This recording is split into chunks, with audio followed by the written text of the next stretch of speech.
Good morning, everyone. It's Robert from On My Turntable. Hope you're having a great morning this morning. It is Wednesday morning. As always, a coffee kind of morning. Hope everyone's doing well. Uh, Big day tomorrow. Well, it's Canada Day tomorrow. Whether we're able to celebrate or not, that's another story. But um, I'm thinking of doing a different type of video for tomorrow, but we'll see. And today I wanted to do a review of an album. I don't do many reviews because it's always a person's opinion, which may not agree with another person, but I feel this is a necessary thing to do because of this fantastic album that I just picked up. I've seen a couple out in the vinyl community talk about the same type of album, and hopefully I can do it justice. Before I get into everything, please hit the like and subscribe button below. Thank you to all that have liked and subscribed so far. I greatly appreciate it. I want to continue to put great content out there to be informative and to show you guys some great bands and artists that I have in my collection. And it's because of you guys with your likes, your subscriptions, your wonderful comments that keep me going. And I really, really appreciate it. So, just received this album yesterday, and I've been listening to it for a while now on Spotify. Really, really enjoy it. It is the new album from Styx, Crash of the Crown, 2021 release. Amazing, amazing album. This photo, apparently, if you can see that, was taken individually by each member and then sent to, I can't remember where they sent it to, but they sent it and they blended the photo together to show all the band members. So it's a pretty cool photo. 180 gram vinyl, sounds remarkable. There's the inner sleeve. There's the vinyl itself. Black vinyl. Yeah, amazing album.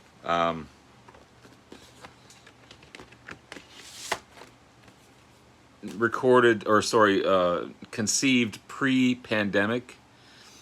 Recorded during the pandemic, so each member recorded separately.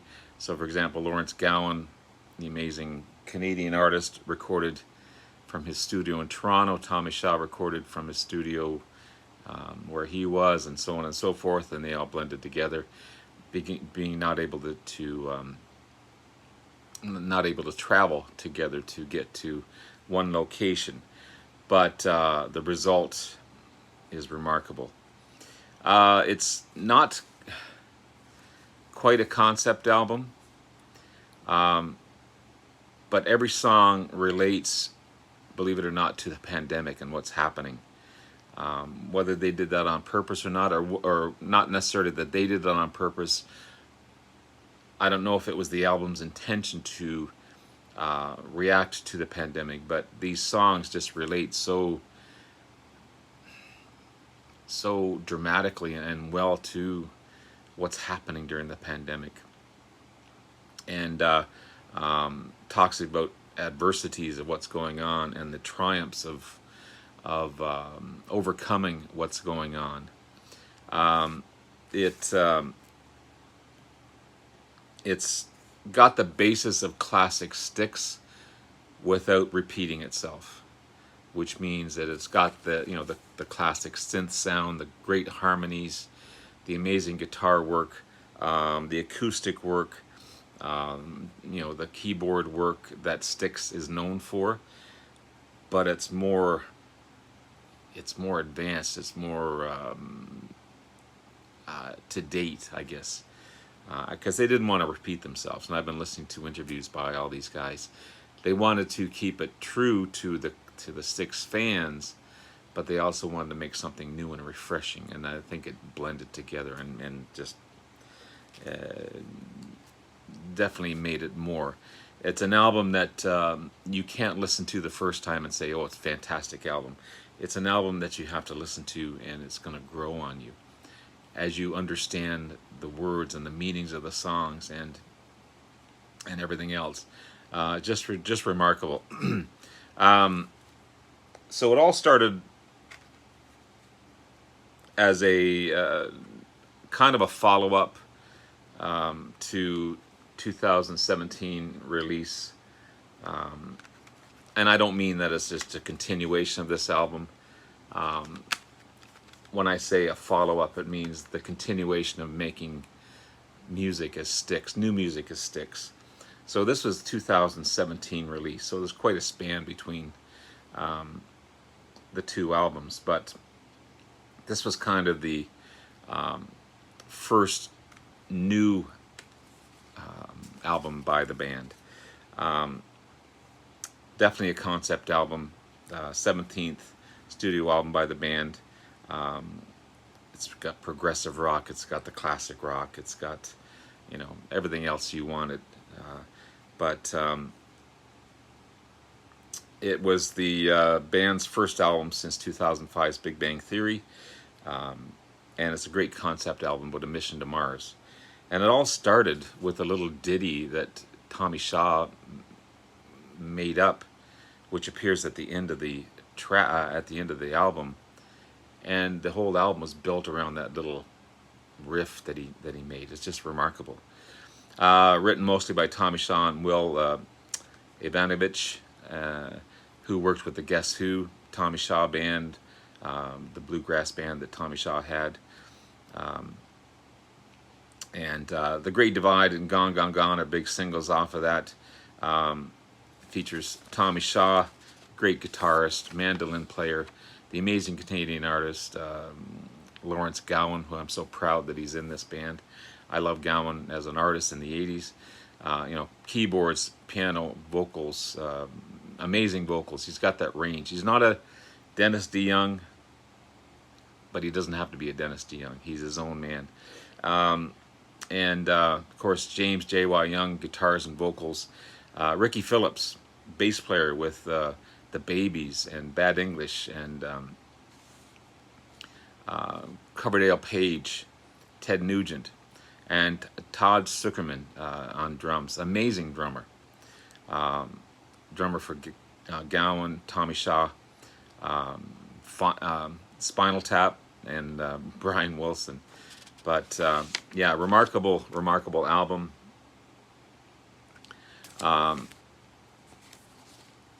It's so many great tracks on this one.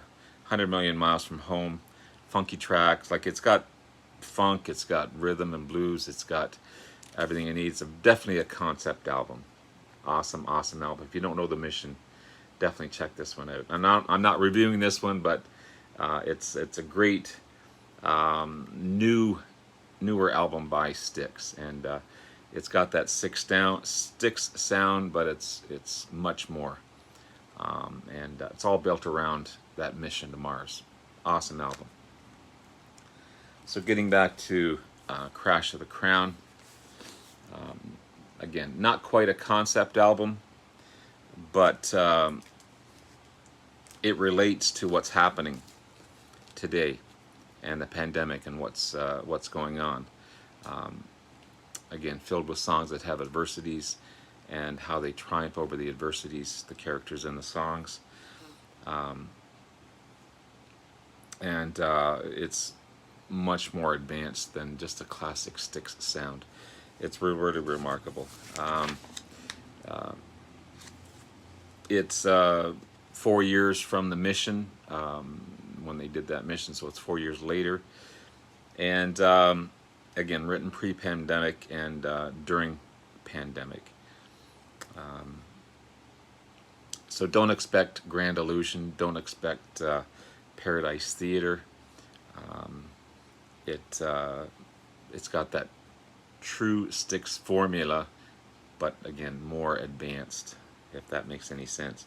Awesome vocals, harmonies, awesome playing. The only thing I don't like about the album, or that I have a disagreement with the album, is that the tracks are too short. Or you expect maybe another chorus, maybe another extended lead part. The song's cut. Like, they think the longest song on here is 4 minutes and something. All the rest are 2-3 minutes. So that's my only downfall of the album, is that the songs are too short. If they could throw in another guitar solo, if they could throw in another repeated chorus, it would just make it not necessarily a better album. It's just more easy listening to the ears. Another thing that you notice on this one is J.Y. Young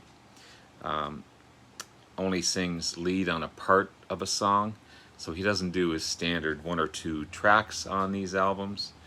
I'm not sure what's going on there, why he did it or not.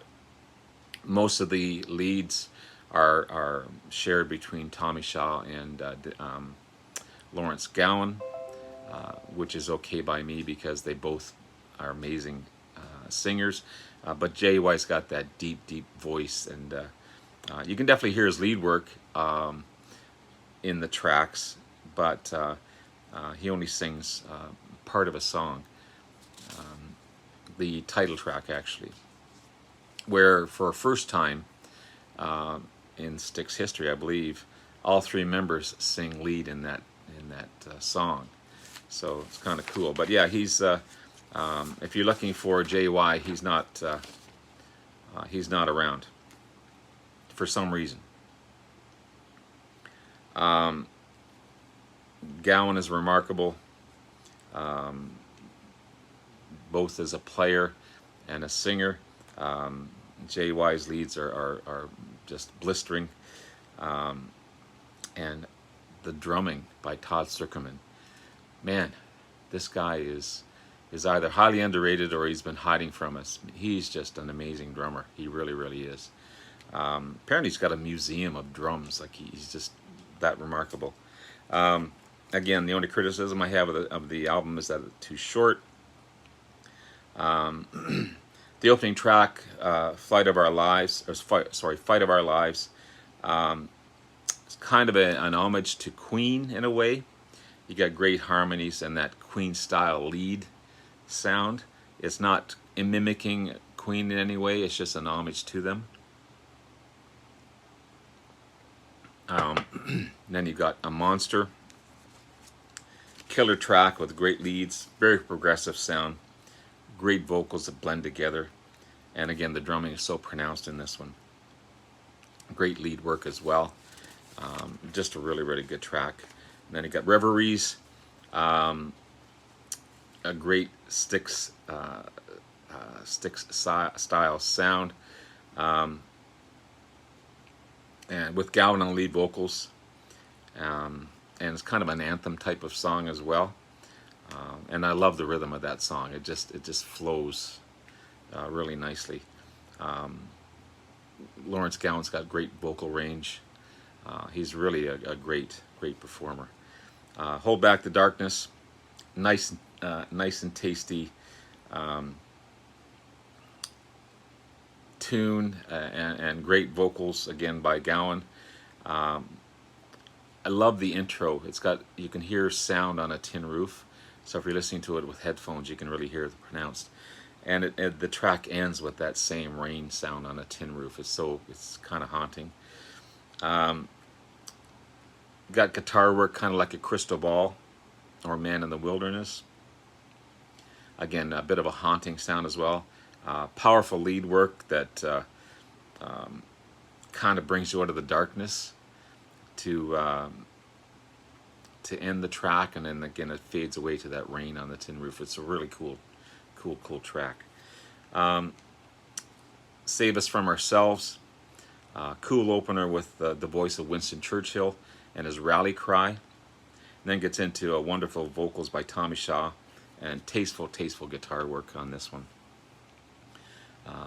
Another anthem style song. A lot of anthem style songs on this one, but that's okay. It works really well because they're making statements.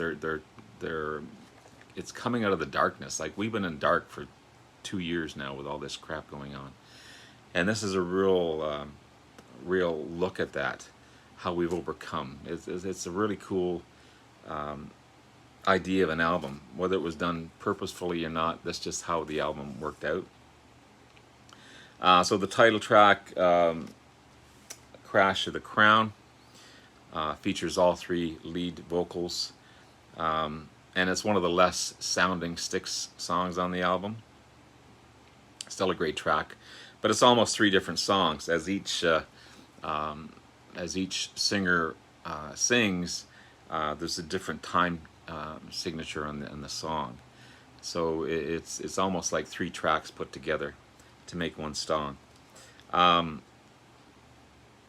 I can't say it's my favorite song on the album, but it's still an enjoyable song, and maybe I just haven't listened to it enough.